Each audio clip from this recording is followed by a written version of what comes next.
Well, we are truly going to find out about Western Kentucky on Saturday, but we're going to find out a whole lot more right now as we go, Steve. We're going to go to 5 boxes, not 9, but we've got Steve Helwick here with the 5th box. Steve, we appreciate you being here. Steve writes for SB Nation, Hustle Belt, Underdog Dynasty, and Steve has a ridiculous travel schedule each and every week to get to as many games as possible. Steve, how you doing today?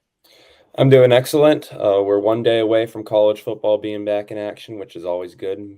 Memphis Navy on tomorrow, but looking forward to this Saturday. I know a lot of people aren't too hyped about the slate of games, but sometimes it's those unsuspecting Saturdays which produce some of the craziest results. Yep. There'll be go. three or four ranked teams will lose. You know that. So not sure who they'll be, but.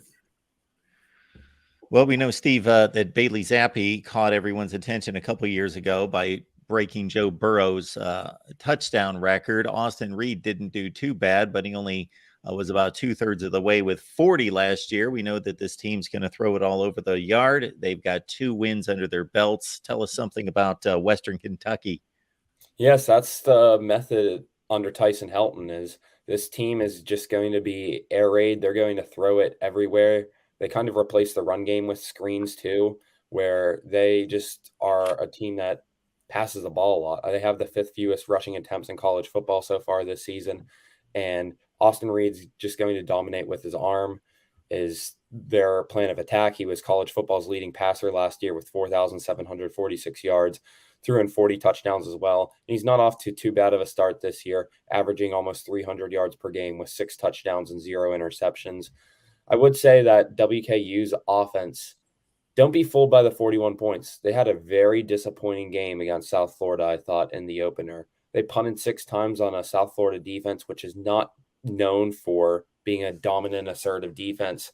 And that game was a lot closer if it wasn't for a late, I don't know how to describe the touchdown. It wasn't really a scoop and score. Jaquez Evans kind of just stole the ball on a handoff for a touchdown, and at the very end to make it 41-24. But WKU's offense was not where it needed to be week 1. They got a little better in rhythm against an FCS team last week, dropping 52 on Houston Christian. So it's going to be a lot of passing you'll see from WKU, not too much in the run game. But one thing that's really impressed me so far this season is their offensive line. They're one of 7 or 8 teams in college football that hasn't allowed a single sack. And I know Ohio State's pass rush has not been too stellar so far. So that's the matchup I think I'm most interested in watching in this week is, can Ohio State finally generate that pass rush against a team that has been perfect in that area so far? One of the things I noticed, South Florida, I think, ran for 300 yards against them, I believe. Mm-hmm. Ohio State struggled a little bit running the ball. I wonder if this week is a week that Ohio State will try and accentuate the run and try and exploit that if anything's there in that regard. Yeah, I mean, Trevion Henderson hasn't really put up his 2021 numbers yet so far this season. Still, I feel like Ohio State just isn't running the ball too much. I mean, I don't think they've run the ball poorly so far. I just feel like they've tried more to test out their new quarterbacks and not really given the running backs as much run. I mean, Henderson's averaging, 6 yards a carry this year? He's playing decently so far. Yeah. I noticed, obviously during the South Florida game, Malachi Corley was knocked out of the game. He had to be carted off. He went on to social after the game and said, "Oh, just bruised ribs. I'll be back next week." Was not back for Houston Christian. Sometimes you just wonder, okay, was he just held out so he would be good for Ohio State? But then again, could there be a little bit of deception going on? I mean, I certainly think that they have some receivers. They have some tall receivers, a couple guys that are like in the 6'3", 6'4" range. But I would think that if Corley couldn't go, that certainly would be impactful with him being a 1,300-yard returning receiver.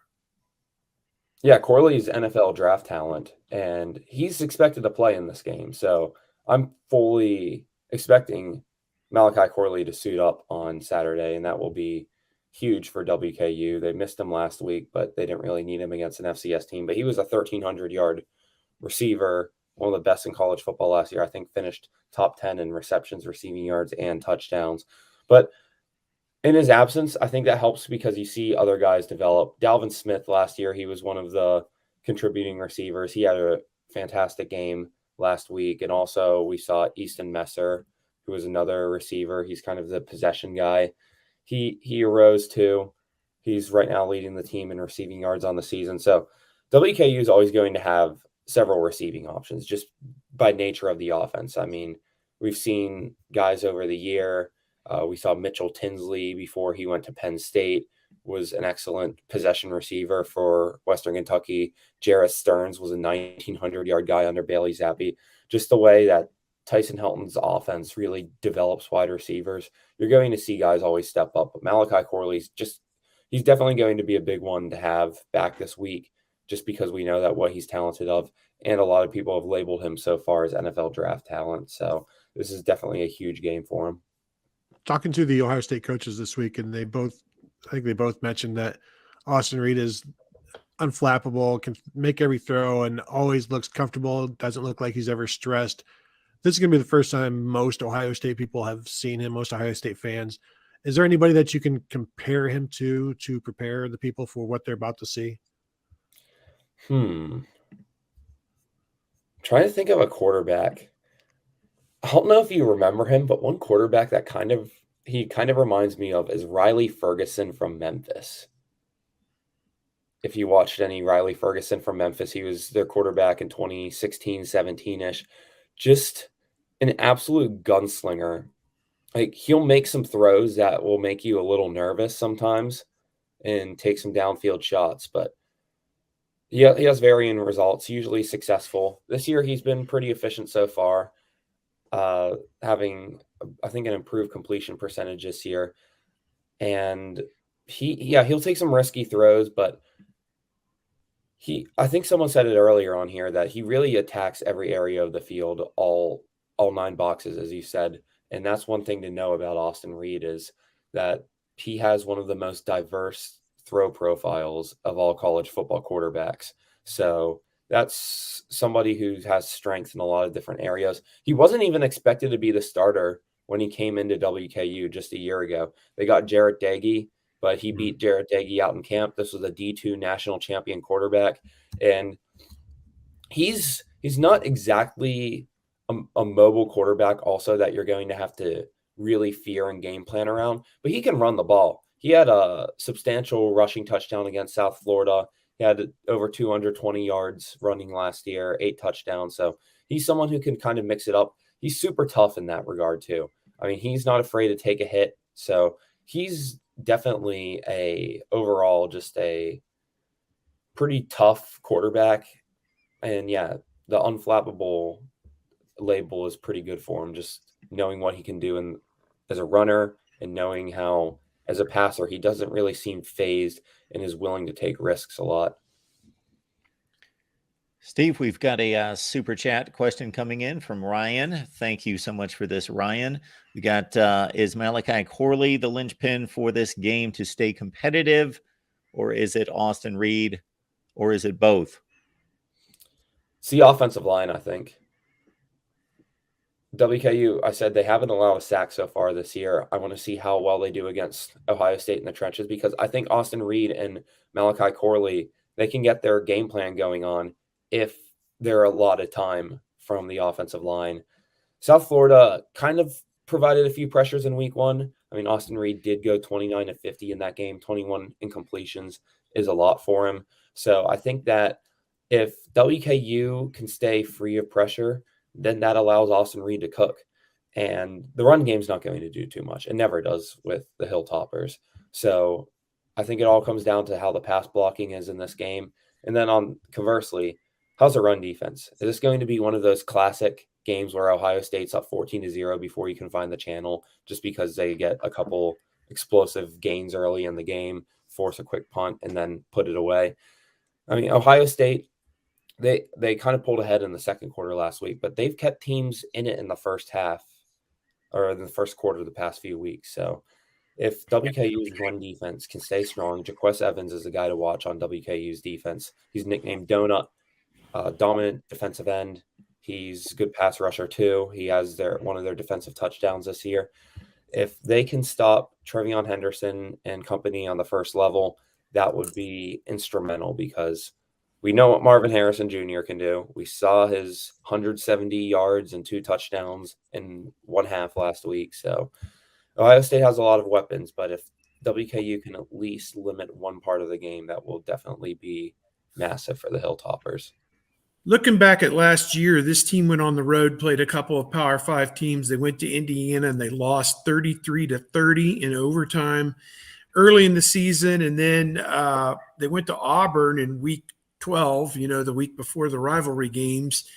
And they lost to Auburn 41-17. What was kind of the tenor of those 2 games and how they matched up, stepping up, so to speak, in class against Power 5 teams? Any kind of theme that came out of those games, and how do you, I guess, see that? I think the Indiana game was nothing short of an embarrassment for WKU. They had zero excuse to lose that game. If you watch, I think Indiana scored a late touchdown and converted a 2-point conversion. And then overtime, I think they were just overcome by pressure and all of that. But yeah, that was a rampant comeback by Indiana, and WKU had that game in the bag for so long. That was a game where I remember that they actually ran the ball pretty well too. And Austin Reed was doing his thing, but it was just a defense. Connor Bazelak was able to have a sensational fourth quarter, allow Indiana just a couple quick possessions to make a comeback. And the Auburn game, I think that one was pretty much doomed from the start. That was a game where Austin Reed was put into a lot of pressure situations, forced a lot of throws. I think left that game with several interceptions. Wasn't really his brightest game there against the Tigers. So that game, I mean, I could see this Saturday playing out very similarly to how that Auburn game went last year with a 41-17 result, where it's Auburn dominated both sides of the trenches. I said forced a lot of bad throws earlier, and then their offense was able to get theirs on the Hilltopper defense. Western Kentucky either missed a field goal in overtime or in the final seconds that would have won the game, or extended overtime, one or the other. I don't recall which. They were ahead 24-13 at the end of the third quarter too. I mean, they had it, somewhat in hand, just needed to finish it and couldn't do it. Yeah, they missed a field goal. It was probably like 40-something yards to end regulation. That's Braden Narvis, and he's at NC State now, the kicker from that game.